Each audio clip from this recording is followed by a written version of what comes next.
5 common missteps that undermine your DEI efforts. Hello, my name is Dr. Sandra Upton, and I am the founder and chief DEI strategist with Upton Consulting Group.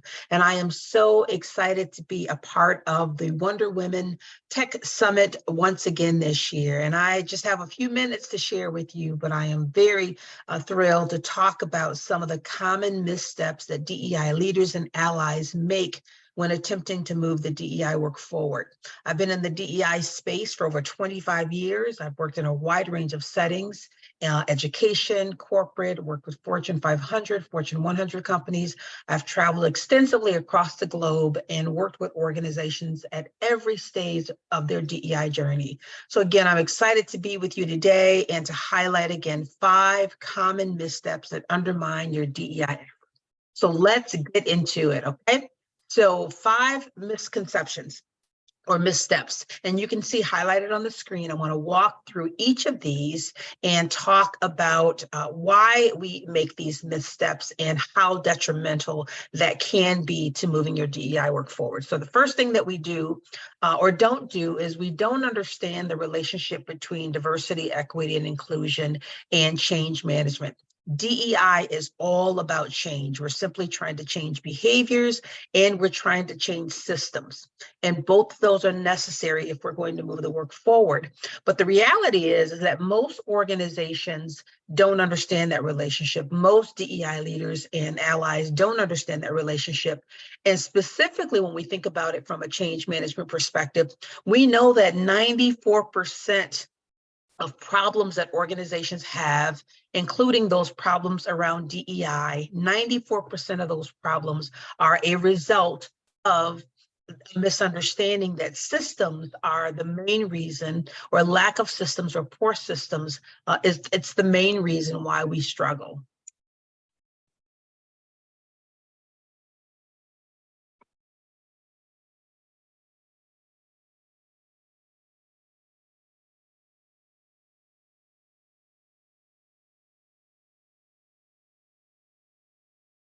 Five common missteps that undermine your DEI efforts.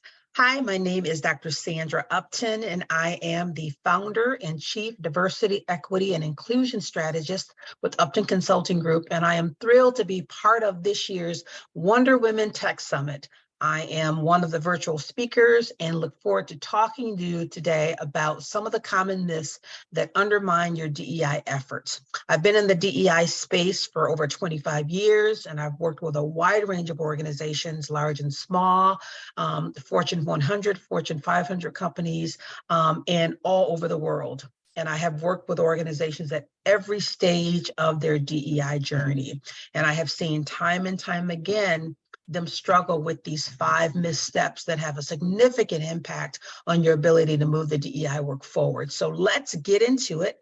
And I'm going to break down these 5 steps and talk about why organizations tend to skip over them and why it's so dangerous to your DEI work. All right, so the 5 steps, as you can see on the screen here, or 5 missteps are, first of all, we don't understand the relationship between DEI and change management. Secondly, you'd be amazed at organizations that are claiming that they are committed to DEI, but they still don't have a strategy. They don't do a good enough job of getting buy-in across the organization. There's often a lack of structure for how they're going to try and accomplish the work. And then lastly, poor communications. And of course, we know that there are many other missteps that are made, but these are some of the common ones that I think have the greatest impact on an organization's ability or inability to move the DEI work forward. So let's talk about DEI and change management. At the end of the day, DEI is all about change, right? We are simply trying to change behaviors and we're trying to change systems. But the reality is that most change efforts, most major transformation efforts by organizations, including their work around DEI, 70% of those efforts fail. Think about that. Let that sink in. 70% of efforts, change efforts fail. So that means that there are only 30% of organizations that are attempting to create change in their organizations that are successful. Why is it, right? It's because, again, they pay attention to these steps that I'm going to be highlighting in the next few minutes. So we also know that when we talk about change management, again, it's about behavior change, and it's also about changing systems, which is very important. When we look at the research around systems change, we know that when we look at an organization and the problems that they're having around DEI, 94% of organizational problems are systemic. Now, again, when we talk about it from a DEI perspective, we absolutely have to create change by changing behaviors and systems, but to understand the gravity in terms of how systems, old, outdated systems that continue to perpetuate and create inequities and disparities across different cultural groups, it's really important for us to understand. So again, the first misstep is not understanding the relationship between DEI and change management, understanding that change requires both individual behavior change as well as system change. Right. The second misstep is that organizations lack a strategy. There was a recent study in late 22 that talked about all of these organizations that really jumped on the bandwagon after the George Floyd murder and really put money towards DEI work, lots of money towards DEI work, and specifically around racial equity. But when you look at today, right, when we fast forward, we will see that a lot of those organizations are still operating at a performative level. A lot of those organizations are, their strategy is really still throwing spaghetti at the wall. They have not taken the time to really understand their current state as it relates to DEI. Where are the greatest opportunities? Where are the inequities? What are employees feeling? And then taking that insight and taking that data to inform a strategy that is then data-driven, outcome-driven, right? And it has solid metrics tied to it. So as much as we talk about our commitment to DEI, I see this every day. As much as we claim we are committed to it, we still have lots of organizations that do not have a formal strategy. That is a massive misstep. And to have efforts that are mostly what I call activity driven. So we do a lot of different things. We might have events, we might do a training here or there, but again, it's not connected to a strategy that is informed by data, right? And that again is guided by clear metrics and outcomes. That's the second, that's the second big misstep. The third big misstep is lack of buy-in. So often we jump right into, even those of us that are perhaps putting together a strategy around the DEI work, one of the things that we forget that we need to do is to get buy-in.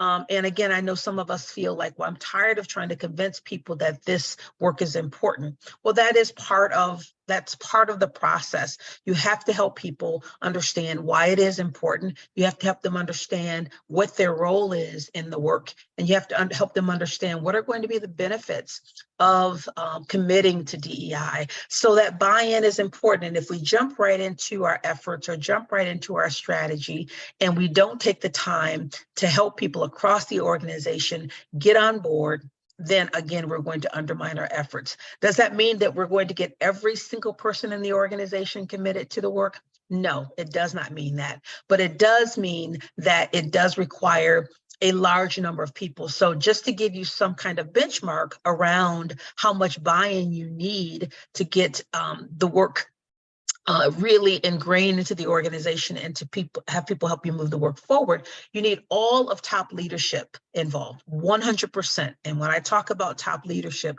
I'm talking about the C-suite, right? The CEO and all of the VPs and the executives.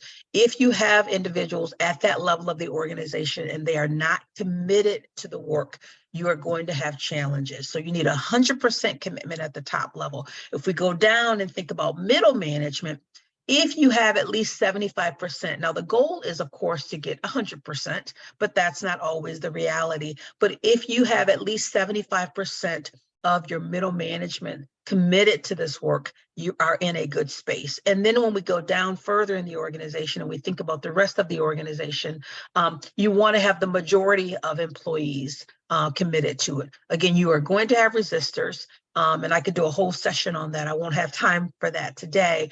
But if, again, all 100% of your top leaders, 75% of your middle managers, and the majority of your employees, you are in a good place and can feel comfortable and confident in working to move the DEI work forward.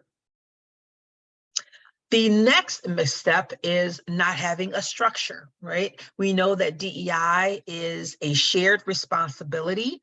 There should be someone that is providing strategic leadership for the work. So that could look like a CDO, that could look like a DEI manager. It could look like a DEI action council or advisory council. Someone or some group should take responsibility for providing strategic leadership for the work. But then that work needs to be shared across the organization. But to do that effectively, you need to be thoughtful about a governance structure, being very clear who is going to be responsible for providing that strategic leadership. And then how are we going to build out our team of people, of allies, or I call them superheroes, to help make sure that the work gets done. So that's going to require, again, upskilling department heads and helping them understand what their role is in moving the work forward, and then making sure that they have the skills to lead the work forward in their respective areas. But having a solid governance structure with someone providing strategic leadership and then a team of allies or superheroes that have the skills and passion to do the work is really important. I have seen efforts falter significantly because no one has taken the time to think about the structure of how the work is going to be governed and implemented. And then the last misstep that we see is that people don't do a good job of communicating. So let's say your organization has done due diligence in terms of getting buy-in and has done due diligence in terms of doing a needs assessment, understanding what is the current state of the organization as it relates to DEI, and then built out a substantive strategy that, again, is data-driven and that is outcome-driven, but they don't do a good job of sharing that information or putting together a communications plan so that people understand what the plan is about, what their role is, and again, how this work is going to be rolled out short-term and long-term. I was working with a client recently, and I came in and did a DEI needs assessment for them. And it was interesting because the feedback that came back, a lot of the insights that people had, as I shared that with leadership, they were feeling frustrated because they said, but we're already doing that. They can't see that, you know, people are saying we need to do this, we need to do that. And they're saying, but we're doing all of these different things. So they were very frustrated with the employees. And I told them that the responsibility actually falls back on them. If there is a gap between you doing something and them not knowing that you're doing it, that is a communications issue. And that is something that the leadership has to take responsibility to fix. So having a good communication plan where people are not unclear about or there's miscommunication about what's happening around DEI, but communicating that on a consistent and regular basis, using lots of different formats and venues and saying it over and over again so that people get it, they buy into it, and ultimately it really does make its way into the DNA of the organization. So those are the 5 missteps that I see happen very often in organizations, and they wonder why their DEI work is not propelling forward. So I encourage you to take a look at those areas and think about where there could be some opportunity for you to improve or to make some changes so that you are on the right track and trajectory to move your work forward. Again, I am Dr. Sandra Upton, founder and chief DEI strategist with Upton Consulting Group. I would be thrilled to come alongside and partner with your organization on your DEI journey. I just launched a new e-learning course called DEI Propel. It's an on-demand course, so it's available to any DEI leader or ally anywhere in the world. You can take the course at any time, and it's designed to help you in your organization develop a DEI strategy or roadmap to help move your DEI work forward. Enjoy the rest of the summit, and thank you so much.